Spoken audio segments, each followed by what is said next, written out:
Баршаңызға сәлем, арнама қош келдіңіздер. Бүгін сіздермен өте керемет әрі тойымды және де сочный болып шығатын ханымның рецептімен бөлісемін. Видеоны соңына дейін қарап, менімен бірге жазсаңыздар. Ең алдымен біз қамырымызды илейтін боламыз. Ол үшін біз бөлме температурасындағы суымыздың үстіне жұмыртқамызды және де тұз салып жақсылап араластырамыз. Және де алдын ала елеп қойған ұнымыздың үстіне құйып, қамыр илейтін боламыз. Қамырымыз қаттылау болады, сондықтан да ыдыстан алып үстел үстіне елеген ыңғайырақ болады, бірақ салафанда 30 минуттай әбден июі қанғанға дейін демалдыратын боламыз. Жаюға ыңғайлы әрі езілмей піседі. Мен міне 30-40 минуттай шамасында демалдырдым. Қамырымыз әбден июі қанды. Енді осыны бірнеше бөлікке бөліп жаятын боламыз. Отбасы мүшелерінің санына қарай құрамын азайтып жасай берсеңіз болады. Осы қамырдан 5 күлше, яғни 5 табақ қаным шығады. Және де барлық құрамын, яғни ингредиенттерін мен төменге описание бөліміне қалдырып кететін боламын. Сол жерден қарап жасай берсеңіздер болады. Мінекей осылай барлық қамырымызды зуалалап алып, тағы да 5-10 минутқа тындырып қоямыз. Сол кезде қамырымызды жаюға өте ыңғайлы болады. Қамырымызды ұн себе отырып, өте жұқа етіп жаямыз. Сонда ханымымыз өте әдемі болып піседі. Құрметті қыз келіншектер, менің арнама тіркелмеген болсаңыздар, міндетті түрде тіркеліп, лайк басып, комментарий бөліміне өз пікірлеріңізді немесе сұрақтарыңыз болса қойсаңыздар болады, сол жерде жауап беретін боламын.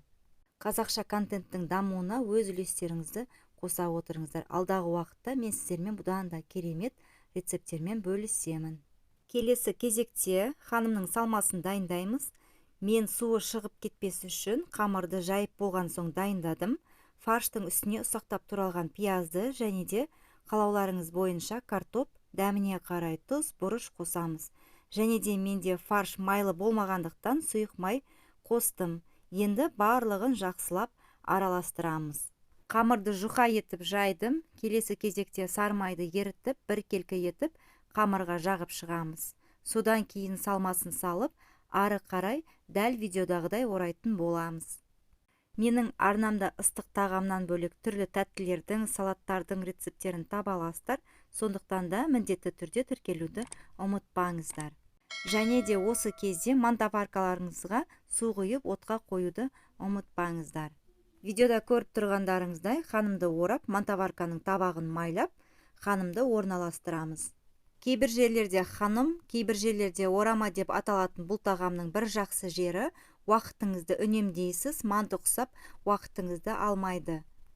Дәл осы менің рецептім бойынша жасап көріңіздер, дәмі өте тамаша болып шығады, отбасы мүшелеріңізге ұнайтынына сенімдімін. Қалған орамаларды дәл осылай жайып, орап пісіретін боламыз.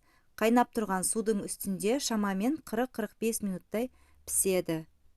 Бұл ораманың рецептісін мен ақылы мастер-класстардан сатып алған болатынмын. Өте керемет болып шығады, сондықтан да міндетті түрде үйде жасап көріңіздер.